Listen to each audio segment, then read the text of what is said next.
Across the Spider-Verse just swung in with a new trailer, and we're here to help you spot every new Spider person, so let's get into it.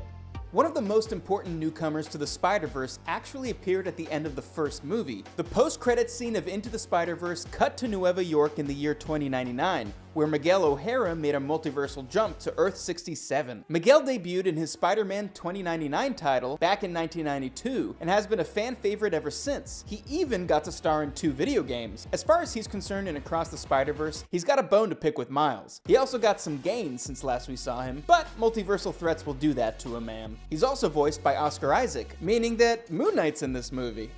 We're going to be up all night poring over this trailer, particularly that zoom out showing so many spider people walking in what looks like a futuristic Escher painting. Speaking of Insomnia, you can spot the Peter Parker and Miles Morales from Insomniac's series of Spider-Man games. Marvel's Spider-Man debuted on the PS4 in 2018 and had Yuri Lowenthal's voice, which is considered by many to be the most well-rounded version of Peter Parker. By the end of the first game, he matures into a mentor for Miles Morales, who got his own spin-off game in 2020. That game saw Miles take care of Manhattan in Peter's absence, and saw him come into his own as Harlem Spider-Man. While that game ended with Miles in a comic-accurate suit, he actually starts out the game in one made by Peter, which he can be seen wearing in Across the Spider-Verse. Based on what we've seen, these two probably won't be a major part of the movie, but it would be so cool to see them interact with Miles and Peter B. Parker.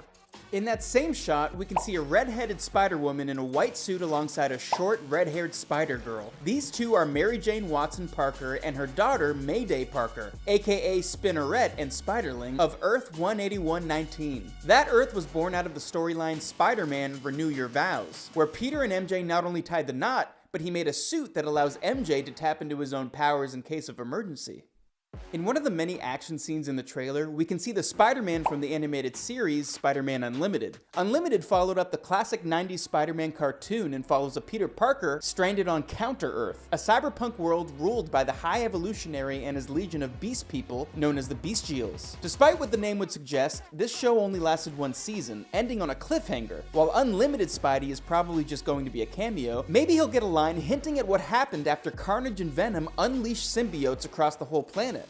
Speaking of beast people, we can see a Spider-Man that got bitten by a werewolf. At first glance, this is probably the movie's homage to Spider-Werewolf of the Lycan Sphere, who only appeared in the original Spider-Verse story where he was immediately killed. Alternatively, this could be a deep-cut reference to the Peter Parker of Earth 7085, which was seen at the very end of 2007's Marvel Zombies vs. the Army of Darkness. That series saw Ash Williams barely escape the Marvel zombie universe, only to end up in a world where the entire population had become werewolves instead. Groovy. I wonder if there's going to be a scene where he'll try and eat spider ham.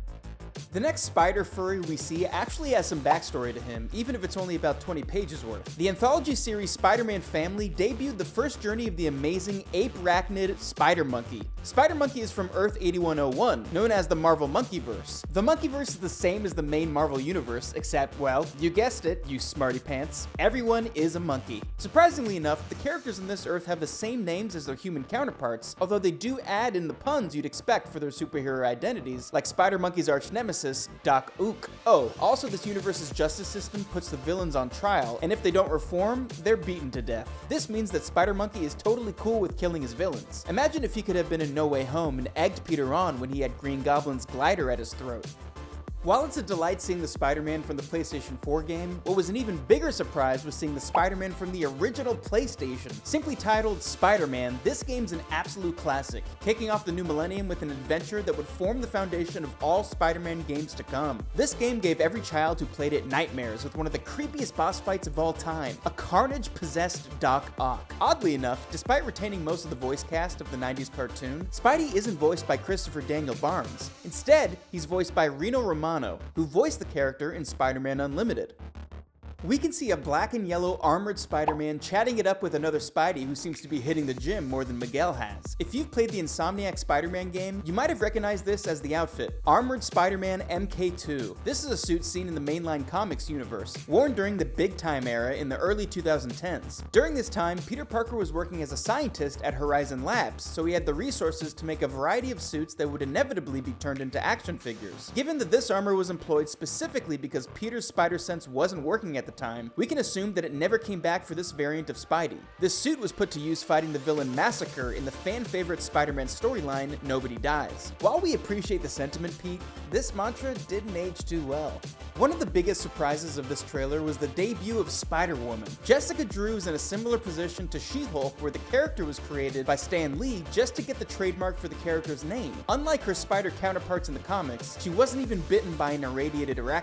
She had been exposed to uranium as a child, leading her to being injected with a spider serum and being placed in a genetic accelerator by her father. After all, being a parent means you have to make the tough decisions sometimes. In addition to the typical spider powers, she actually had bioelectric powers before Miles did, being capable of shooting blasts of energy from her hands. People seem to be pretty surprised about the new character design, and it's not just because they gave her an afro. This change in race is actually an homage to the character Valerie the Librarian, who helped Spidey in a promotional comic for the PBS TV show The Electric Company. Valerie is actually Marvel's first black superhero, with her debut issue coming out in 1974, 2 years before the debut of Black Panther. It also looks like she's noticeably pregnant in a few shots, which would indicate an influence from her solo book in 2015, where she found that being a single mom is harder than being an Avenger. Does this mean we'll be calling her Spider-Mom? On the subject of Spider-Women, we saw a Spider-Girl carrying a laptop with a 4-armed spider harness on her back. This is Maybelle Riley, aka Spider-Lady of Earth 803, which is basically steampunk Marvel. Maybelle does the best she can being a woman in the 19th century. It's hard to earn any respect, even if you're the only woman who's been able to claw their way into university in this day and age. She got her powers from a spider bite, as you do, but what's interesting is that her father was the one who originally had the spider caged up in his study. The spider's origins are unknown, but what is known is that May is an inspiration. All of the spider people we've seen so far are heroes, but this one started out as a villain. Kinda. 2013 saw Peter Parker locked in an epic final battle with Otto Octavius, who swapped his mind with Peter so that he could escape the prison that was his deteriorating body. However, right as he's about to end Peter's life, Peter uses Otto's own technology to beam his brainwave patterns into Otto's mind. As Peter's life flashes before his eyes, it does the same for Otto. He comes to understand that being Spider-Man is more than just the power, it's about the responsibility. Classic. From here, Otto swears that he'll be Spider-Man, but he'll be a better Spider-Man than Peter ever was. He shall become the superior Spider-Man, at least for about a year until they brought Peter back to life because Amazing Spider-Man 2 was coming out. Longtime fans of the comics likely caught a spider wearing the Iron Spider outfit, not the one from Infinity War, the red and gold one from the original Civil War comic. In the comic, Tony convinces Peter to join his side and expose his secret identity on the news, upgrading his costume to have internet access, flight capabilities, and 3 robotic arms. Though I really don't get why he didn't give him 4 to go with the whole spider motif. While the suit's pretty slick, Peter ultimately realized that Tony had taken things too far, ditching the suit as he joined Captain America's anti-registration movement. I guess this variant of Spider-Man stuck with Tony and he didn't end up trading his marriage away to the devil to save his dying aunt. If you played the DLC for the Insomniac Spidey game, you might have unlocked a deformed, cel-shaded gremlin of a costume dubbed Spider-Clan. This is a callback to the short-lived Marvel Mangaverse, where the character's origins were rewritten to be anime-inspired. In this world, Peter Parker is a part of a group of ninjas called the Spider-Clan, and Uncle Ben was his sensei. But Sensei Ben was unfortunately murdered by Venom, so I guess some things are sadly universal. As we've seen time and time again, making a Spider-Man costume isn't easy. The fabric's expensive and it gets damaged constantly, so you can't really blame that one Spidey for wearing a paper bag for a mask. I'm just messing with you. This is an homage to the Bombastic Bag-Man. Most people have only seen this as a costume in Insomniac's first game, where it was a paper bag over top of a Fantastic Four bodysuit. This actually happened in the comics though, issue number 258 to be exact. This was during the early days of the symbiote saga, and Peter needed a getaway outfit after removing it from himself in Reed Richards' lab. There's no FF logo in the movie's version, so it's possible that there's no Fantastic Four in that Spidey's universe. Tragically, that also seems to be a universal truth. But hey, at least this Spidey has a costume. You can spot a Spider-Man only sporting the mask and his Spidey whiteys amongst the crowd of tastefully covered wall crawlers. This begs the question if this Spidey comes from a world where people just wear their underwear in polite society. Actually, it's just an unlockable costume from the video game. While it's an unlockable outfit, you get to briefly, see what I did there? See it when Spidey strips himself after getting drugged out by Scorpion's toxin. I swear, it was absolutely necessary to do this in order to administer the antidote. But I'm still not a fan of him swinging around the city in just his underwear. I mean, someone should really stop this menace. Someone like Spider-Cop! Like many amazing things on this list, Spider-Cop comes from Insomniac Spider-Man. Well, kinda. Spider-Cop is an inside joke between Spider-Man and NYPD Captain Yuri Watanabe. Their back and forth is some of the funniest dialogue in the whole game, and it was well received to the point where Spider-Cop became a character in the comics. Spider-Geddon, the sequel to Spider-Verse, had Insomniac Peter join the Web Warriors in another war against the Inheritors. When he's introduced to the concept of the multiverse, he discovers that Spider-Cop is real, although for some reason the one in the movie doesn't have a mustache.